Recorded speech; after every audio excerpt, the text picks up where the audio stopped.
I never expected to hear the sound of my own breath hitching in my throat, betraying me, as he stepped closer. My husband's son, my stepson. He was looking at me in a way no one else ever had before, and the worst part, I didn't look away. It all started when my husband, Richard, took off for another one of his business trips, leaving me alone in this too-big house with nothing but time. Richard was always traveling, always working, always too tired when he came home. I had accepted it. That was marriage, wasn't it? Routine, compromise, a quiet sort of loneliness that nestled between the sheets, even when you were lying right next to someone. But that night, I wasn't alone. My stepson, Jake, had come home from college for the summer. I had known him since he was a teenager, but now, standing in the kitchen shirtless, leaning against the counter with a lazy, confident smirk, he was no longer a boy. He had grown into a man, one who wasn't afraid to hold my gaze longer than he should. I told myself I was imagining things. The way his eyes flickered down my robe, the way his voice dropped just slightly when he said my name. It was innocent. It had to be. I was his stepmother after all. Even if I felt something stir inside me, something I hadn't felt in far too long, it was just my mind playing tricks on me. That night I couldn't sleep.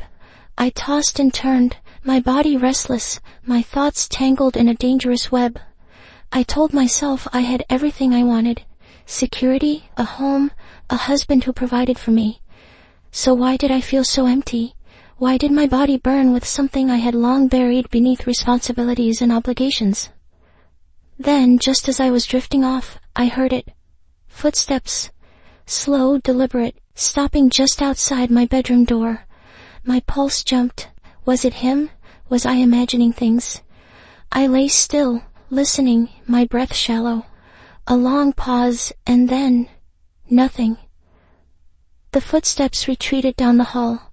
The next morning, I acted normal, made coffee, read the newspaper, avoided looking at Jake. But he wasn't making it easy. He was watching me, his blue eyes sharp, assessing. He knew. I could feel it. "You sleep okay?" he asked, leaning against the kitchen island. I took a sip of coffee, my hands steady, even though my insides were anything but. "Fine." "Really? I thought I heard you moving around a lot." My heart kicked up a notch. I forced a small smile. Just had trouble falling asleep. He nodded slowly like he knew I wasn't telling the whole truth. And then, he did something that sent a shiver down my spine. He reached out, his fingers brushing a stray lock of hair behind my ear, his touch lingering just a second too long. My breath caught, my body betrayed me. I didn't pull away. I should have. I knew that, but instead, I felt something dangerous, something forbidden, crackle between us. A challenge, a temptation. And Jake? He knew exactly what he was doing. That was just the beginning. I told myself it was nothing, a harmless moment, a fleeting brush of skin, but the way my body reacted told me otherwise. That touch, so casual, so seemingly insignificant, left an imprint. My senses heightened, my awareness of him growing sharper with each passing second. The rest of the morning, I went about my routine, trying to push it aside, but my mind refused to let it go. Jake's eyes, that smirk, the way his voice dipped just a little lower whenever he spoke to me, it all felt calculated. Or maybe I was imagining it. Maybe I wanted to be imagining it. That evening, Richard called. He wouldn't be back for another week. Business had him tied up again. I swallowed my disappointment, though it didn't surprise me. It had been this way for years. Work came first, always. "Everything good at home?" Richard asked, his voice distant. "Fine," I lied.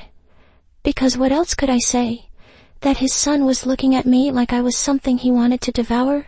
That the house suddenly felt charged with something dangerous? No, I simply reassured him and ended the call. I was on my way to pour myself a glass of wine when I found Jake in the living room, sprawled on the couch watching me. Not the television. Me. "You look tense," he said. I exhaled, forcing a small laugh. "Just a long day." "You sure that's all it is?" His gaze lingered, intense, unreadable. The silence stretched between us, thick with something unspoken. My pulse ticked up. I felt like I was standing at the edge of something thrilling, something terrifying. I took a sip of my wine. "You should get out of the house," I suggested, needing to break the moment. "Meet up with some friends." Jake smirked. "And leave you here all alone?" I should have told him yes, should have insisted. But the truth was, the idea of him leaving sent an unexpected pang through me. "I can handle myself," I said instead. He watched me, his smirk deepening. "I don't doubt that." The following days passed in a haze of stolen glances, of brushes that felt accidental, but weren't. Every time he walked past me, every time his arm barely grazed mine, my body reacted. And the worst part, I stopped fighting it. One night, I couldn't sleep again. I tossed, turned, my body restless with an ache I refused to name. I threw the covers off and padded down the hall to the kitchen, needing a distraction, needing something to cool the heat in my veins. But as I reached for a glass, I heard footsteps behind me. I turned, and there he was. Jake stood in the doorway, watching me in the dim light. He was shirtless again, those lean, defined muscles impossible to ignore. He didn't say anything, just took a step closer, and then another. "You can't keep looking at me like that," I whispered, though I wasn't sure who I was trying to convince, him or myself. "How am I looking at you?" he asked, voice low, laced with something dangerous. "Like you want something you shouldn't." A slow smile curved his lips. "And if I do?" The air between us crackled. Every nerve in my body was alive, screaming for something I knew I shouldn't want. But when he took another step closer, when his fingers ghosted over my wrist, I didn't move away. "Tell me to stop," he murmured. I should have. I knew I should have. But instead, I held my breath, waiting, wanting. A sharp knock at the front door shattered the moment. I jumped back, my heart slamming against my ribs. Jake exhaled, running a hand through his hair before stepping away. I turned quickly, gripping the counter, trying to catch my breath. I started, but my voice was unsteady. Jake nodded once, his eyes still dark with something I couldn't name. "Yeah." I hurried to the door, my pulse still hammering. When I opened it, I found our neighbor, Mrs. Calloway, standing on the porch with her ever-present frown. "Sorry to bother you this late," she said. But I saw a light on and figured I'd drop by. I baked too much bread again. I forced a smile, grateful for the interruption, yet shaken by how close I'd come to something I couldn't take back. "Thank you," I said, taking the wrapped loaf from her. She peered past me, and for a moment I panicked. Could she sense it? The tension lingering in the air, the way my breath was still uneven?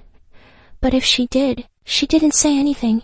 She just gave me a nod before heading back to her house. I closed the door, pressing my forehead against it for a long moment. I needed to pull myself together. I needed to remember who I was, what I had. But when I turned back, Jake was still there, watching me, the corner of his mouth lifting ever so slightly. And I knew. This wasn't over, not even close.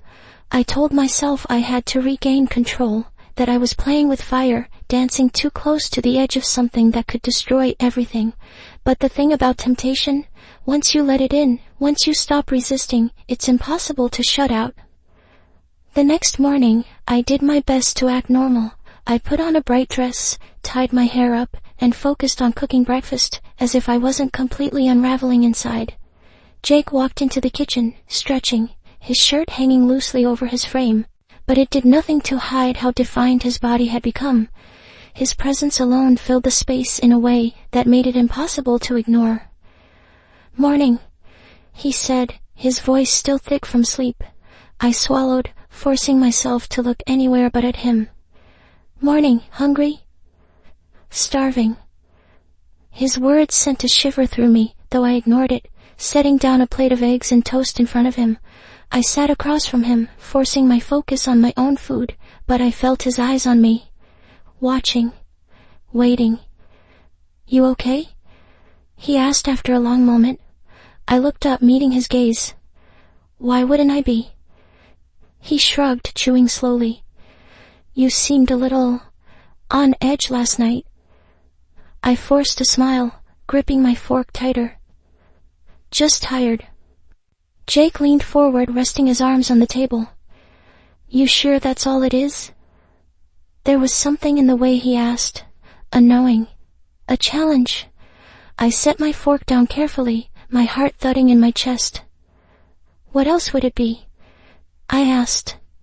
He didn't answer right away, just let his gaze drop to my lips before meeting my eyes again. I felt the heat rush through me, my body betraying me in ways I hated to admit. I should have gotten up, should have shut this down before it went any further. But I didn't move. Jake smirked slightly, as if he could see right through me, as if he knew exactly what I was thinking, what I was feeling. "I'm heading out for a bit," he finally said, leaning back in his chair. "Wanna come?" I blinked, caught off guard. "Where?" "Just a drive. Nowhere special." Every logical part of me screamed to say no, to stay in the safety of my house, away from the temptation that was quickly consuming me. But my mouth had other plans. "Sure," I heard myself say. Minutes later, I was in the passenger seat of his car, the summer heat pressing against us as he drove down quiet roads. The silence was thick, charged with everything unspoken. The windows were down, the warm air whipping through my hair, and for a moment, I let myself pretend this was normal, that I wasn't sitting next to my stepson, heart pounding, body aching for something I refused to name. Jake pulled into a secluded spot near a lake, killing the engine. The quiet was deafening. I stared out at the water, trying to steady myself, but when I turned to look at him, he was already watching me. "I know you feel it," he said quietly. My breath caught. "Feel what?" His lips twitched slightly, as if amused by my attempt to deny the obvious.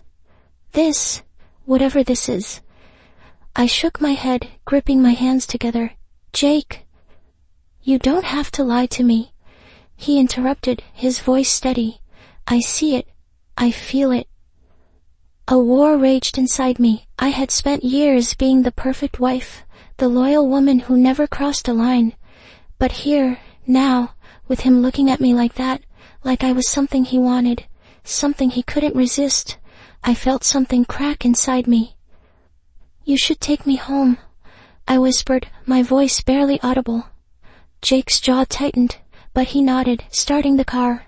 The drive back was silent, thick with tension, with everything I refused to acknowledge. When we pulled into the driveway, I was out of the car before he could say anything, hurrying inside, my pulse racing. I locked myself in my bedroom, pressing my back against the door. I needed to stop this, needed to shut it down before it went any further. But deep down, I knew the truth. It was already too late. The moment I shut the bedroom door, I felt the weight of what had just happened settle over me. I pressed my forehead against the wood, willing my pulse to slow down, my thoughts to quiet. But there was no silencing the storm that had been brewing inside me since Jake had come home. Every word he'd spoken, every glance he had thrown my way, every breathless second that stretched between us had ignited something I couldn't control. I had spent years convincing myself I was satisfied, that Richard was enough, that the loneliness creeping into my marriage was just a phase, something all couples went through. But then Jake had walked through that front door, and suddenly, I was wide awake. Every nerve in my body was alive in a way it hadn't been in years, and that terrified me. I moved to the bathroom, splashing cold water onto my face, gripping the edges of the sink as I stared at my reflection. My skin was flushed, my eyes too bright, lips slightly parted as if I were waiting for something. I forced myself to take a deep breath. I needed to get it together. This was madness. I had control over myself. I had to. Dinner that night was suffocating. Jake sat across from me, his expression unreadable as he moved his fork across his plate. The air between us was thick, charged with all the things we weren't saying. Richard's absence loomed over the table like an unspoken permission neither of us wanted to acknowledge. "Did you have a good time today?" I finally asked, desperate to break the silence. Jake's eyes met mine, unreadable, and he gave a slow nod. "Yeah, it was nice." I swallowed, my fingers tightening around my fork. "Good." Another long silence stretched. He leaned back in his chair, his gaze never leaving me. "You don't have to pretend you know." I stiffened. "Pretend what?" He smirked slightly, shaking his head. "That there's nothing going on here." My heart slammed against my ribs. "Jake." "I see the way you look at me," he said, his voice low, steady. "The way you react when I'm close. You can deny it all you want, but we both know the truth." I forced myself to hold his gaze, though my breath came quicker, my body betraying me in ways I hated. "This is inappropriate." Jake leaned forward, resting his arms on the table. "Maybe, but that doesn't mean it's not real." I pushed my chair back abruptly, standing. "I think we should stop this conversation." He didn't argue, just watched me as I turned on my heel and walked away. But even as I climbed the stairs, even as I closed the door behind me, I could feel his presence like a phantom touch against my skin. That night, I lay awake, staring at the ceiling, my body restless with an ache I didn't want to name. I tried to ignore the sound of footsteps in the hallway, the way my breath caught when they stopped just outside my door. The silence stretched, thick and heavy, and then, nothing. The steps retreated, but sleep didn't come easy. The next morning, I tried to shake it off.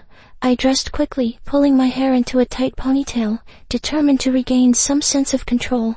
I would avoid him, keep my distance, act as if nothing had happened. But when I stepped into the kitchen, he was already there, leaning against the counter, sipping coffee. He looked at me over the rim of his mug, his expression unreadable. "Morning," he said. I nodded stiffly. "Morning. Sleep well?" I forced myself to act normal, moving to the fridge. "Fine." "Really?" I exhaled sharply, gripping the carton of orange juice a little too tightly. "Yes, Jake, really." He set his mug down, stepping closer. "You sure about that?" I turned, facing him. "We need to stop this." He tilted his head slightly, studying me. "You say that, but I don't think you mean it." I let out a shaky breath. "This is wrong." He was close now, too close. "Then why does it feel so right?" I clenched my fists, resisting the pull that was drawing me toward him. "Jake, A car pulled into the driveway. My stomach dropped. Richard was home. I stepped back as if burned, my breath coming fast. Jake just watched me, his expression unreadable, before turning away, picking up his coffee again, as if nothing had happened. I forced myself to gather my composure, to shove everything down as I walked to the door to greet my husband. But as Richard stepped inside, pulling me into a brief kiss, I couldn't shake the weight of Jake's gaze on me from across the room. And I knew this was far from over. Richard's presence changed everything, and yet deep down, nothing at all. I could feel the shift in the air, the way my body tensed every time Jake entered the room, the way he seemed to take his time glancing at me, as if daring me to slip. And I felt as though I would. I was walking a tightrope, balancing between the life I had built and the temptation that was quickly unraveling it. That first night after Richard's return, I lay beside him in bed, staring at the ceiling while he slept soundly next to me. His even breathing filled the room, steady, predictable. He was a good man, a dedicated husband, but the weight of years had settled between us, and I felt it now more than ever. The lack of urgency, the absence of desire. I had been convincing myself for years that it was enough, but it had never felt more inadequate than it did now. I turned on my side, facing away from Richard, exhaling quietly. Just as I closed my eyes, I heard it again. Soft footsteps in the hallway. My heart slammed against my ribs. I didn't move, didn't breathe. Then silence, a long pause, and just when I thought it was over, a faint rustle against the door, the air shifting under its frame.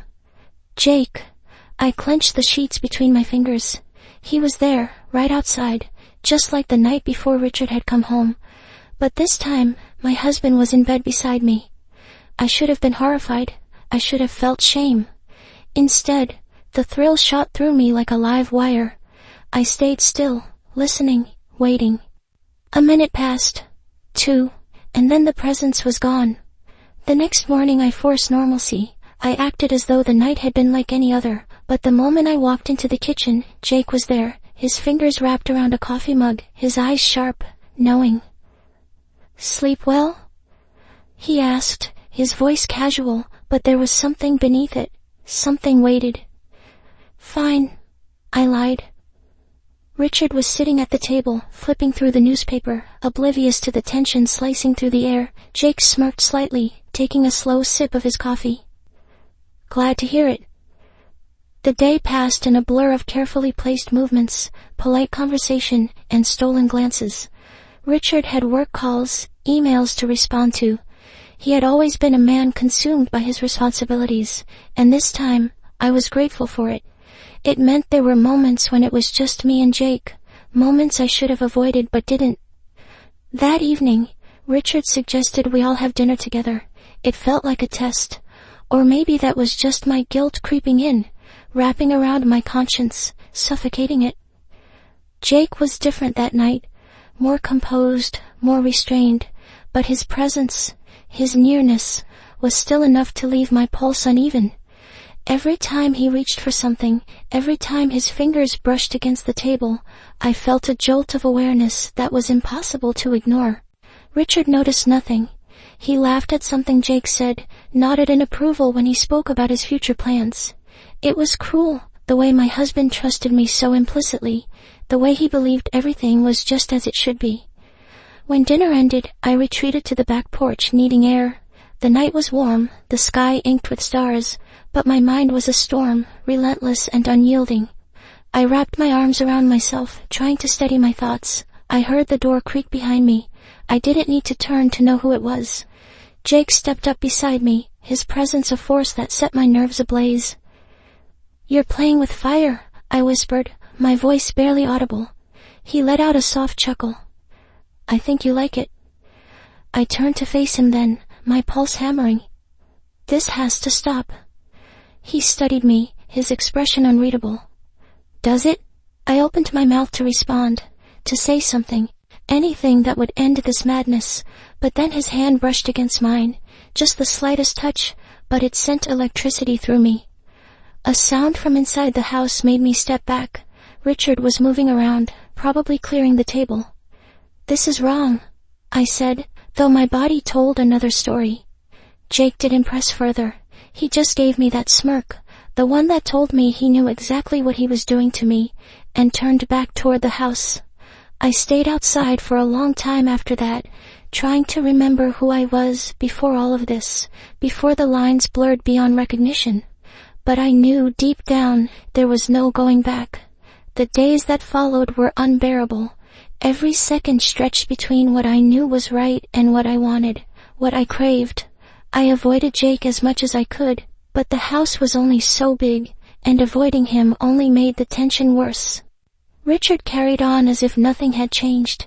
He kissed me before leaving for work, called when he knew he'd be home late, thanked me for the meals I made. His trust, his stability, it should have anchored me. Instead, it felt like a chain tightening around my throat. One evening, Richard mentioned a business trip. He'd be gone for 3 days. My stomach clenched at the announcement. Jake didn't say a word, but when I glanced at him, his lips curved into that knowing smirk. He saw this as an opportunity, and I hated that I did too. The first night without Richard, I locked my bedroom door. I was being ridiculous, I told myself, paranoid, weak. But in the silence of the house, I could feel Jake.